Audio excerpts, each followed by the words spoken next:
there is a quiet fear most people rarely admit. It is not fear of failure. It is not fear of poverty. It is the fear of being replaced. In relationships, you worry about becoming irrelevant. In work, you worry about being outperformed. In friendships, you fear being forgotten. Social media amplifies it. Comparison fuels it.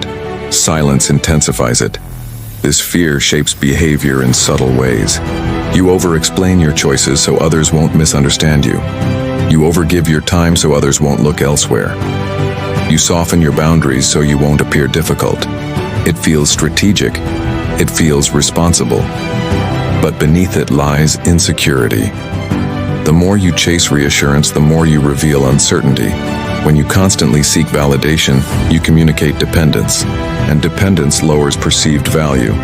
The harsh truth is this: value is rarely found in those who cling. It is found in those who stand firm. Marcus Aurelius reminded himself that his worth did not depend on praise. Epictetus warned that external opinion belongs to others, not to you.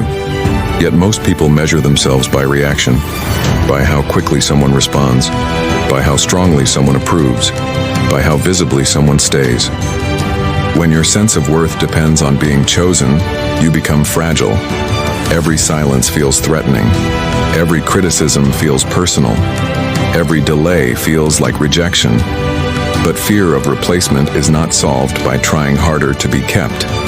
It is solved by becoming internally grounded. Scarcity creates value. But true scarcity is not distance or manipulation. It is discipline. It is emotional stability. It is self-respect. The person who fears being replaced constantly negotiates for relevance. The person who governs himself quietly builds it. The difference begins in how you see yourself and what you tolerate. When you fear being replaced, your instinct is to prove your worth. You explain more. You give more. You try harder to be understood. On the surface, this appears noble. It looks like commitment, but psychologically, it signals something else. Human beings are deeply sensitive to perceived scarcity. When something is constantly available, its value decreases. This is not cruelty. It is behavioral psychology. The more you chase approval, the more you communicate that approval determines your worth. Overgiving is often driven by insecurity. You respond immediately. You clarify excessively. You adapt constantly to avoid friction. But in doing so, you remove tension that naturally creates respect. You show that your presence depends on their validation.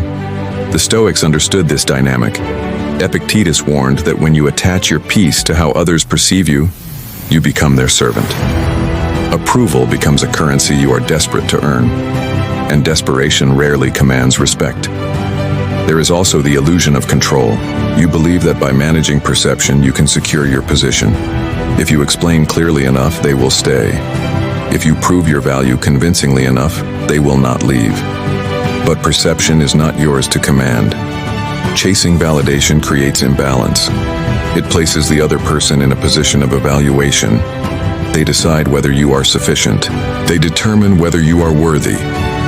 This dynamic quietly erodes authority. Contrast this with the individual who operates from internal standards. They act with consistency. They speak with clarity. They do not oversell their worth. Their confidence does not fluctuate with reaction. Scarcity is not created through games. It is created through independence. When you are not dependent on approval, your presence carries weight. Value increases when need decreases. And the moment you stop negotiating for validation, your authority begins to rise.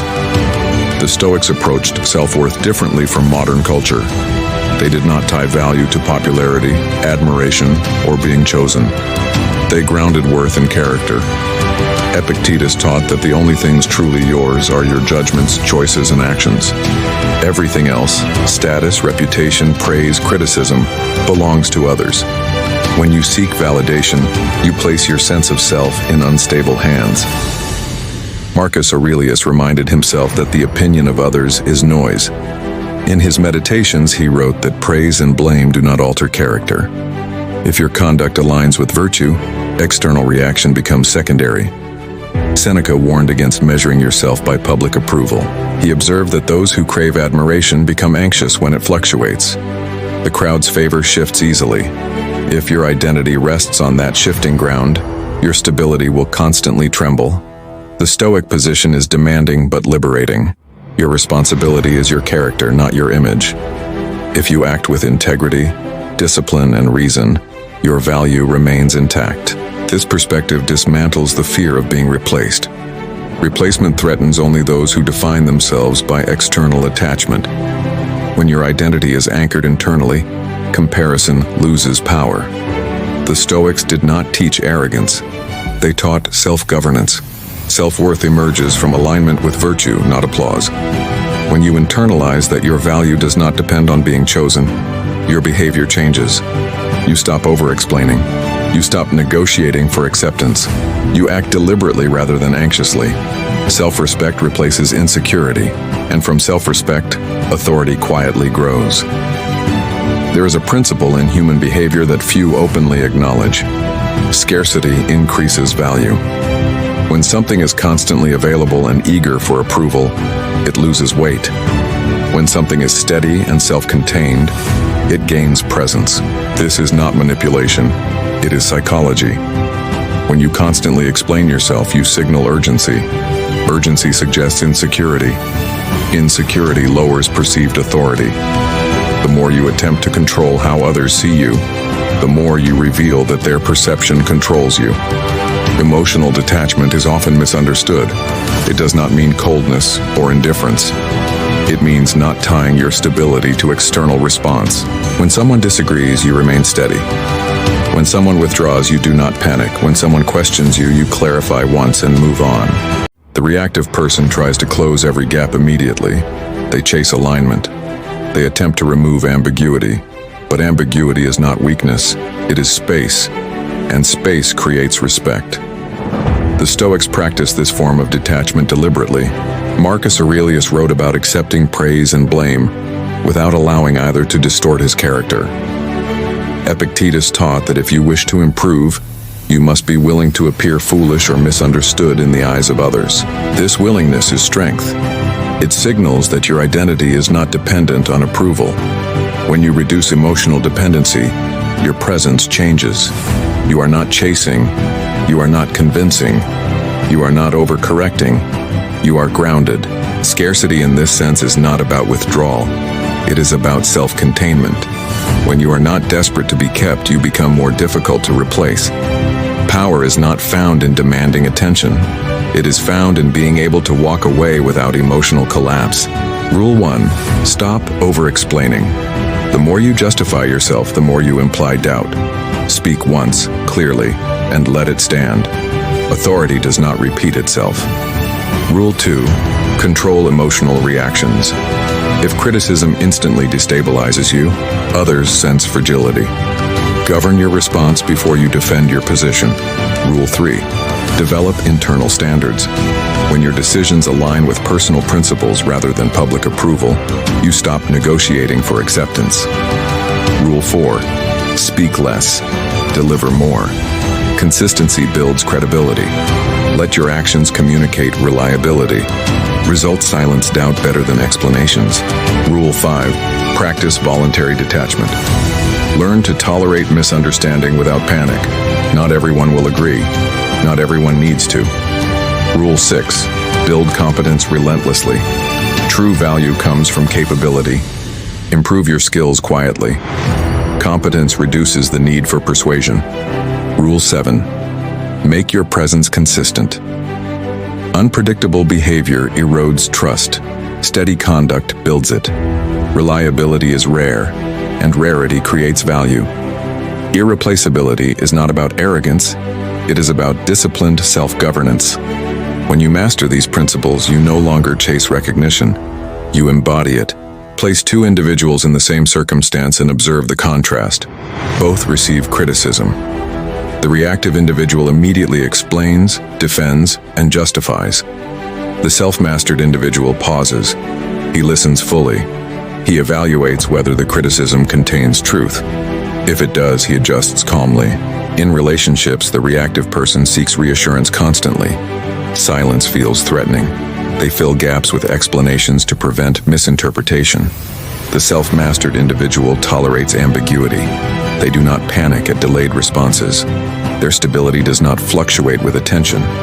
In professional settings, the reactive mind argues until understood. It believes persuasion equals power.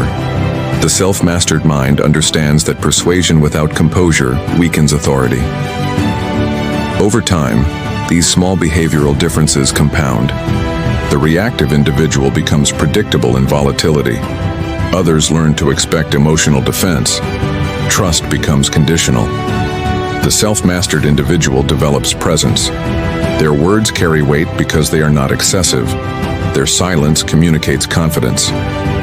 Self-mastery is not a personality trait. It is repetition. If you want to stop chasing validation, daily discipline must replace emotional impulse. The first practice is intentional pause. When questioned, delay your response by a few seconds. That pause weakens reactivity. The second practice is structured brevity. Answer directly. Remove unnecessary detail. Concise communication signals confidence. The third practice is boundary reinforcement. You are not required to explain every decision. A simple, calm statement is often enough. The fourth practice is reflection without rumination. After a conversation, review your response once. Ask whether it aligned with your principles, then release it. The fifth practice is voluntary discomfort. Enter situations where misunderstanding is possible. Resist the urge to immediately clarify. Tolerate ambiguity. The Stoics trained themselves this way. Marcus examined impressions before accepting them. Epictetus reminded students that external opinion is not theirs to command. Over time, these habits reshape identity. You stop negotiating for approval. You begin operating from internal standards. And when discipline becomes instinct, authority becomes natural. At some point, this stops being about technique and becomes about identity. If you still see yourself as someone who needs to be understood by everyone, you will continue explaining yourself. But if you begin to see yourself as someone governed by principle, not approval, everything shifts. Scarcity is not created by playing games. It is created by stability. When you are not emotionally dependent on being validated, your presence changes. You speak with intention. You move with calm. You do not rush to defend your worth. The Stoics framed this shift through virtue. Courage allows you to tolerate misunderstanding without anxiety. Temperance restrains the impulse to overreact. Wisdom separates fact from ego. Justice ensures fairness without defensiveness.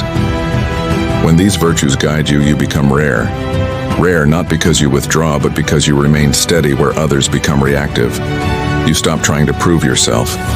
You start embodying yourself. Externally, people may still question you. They may disagree. They may misinterpret. But internally, you are anchored. And anchored individuals are difficult to replace. Because value built on self-mastery does not fluctuate with opinion. It stands firm, whether applauded or ignored. That is the Stoic shift.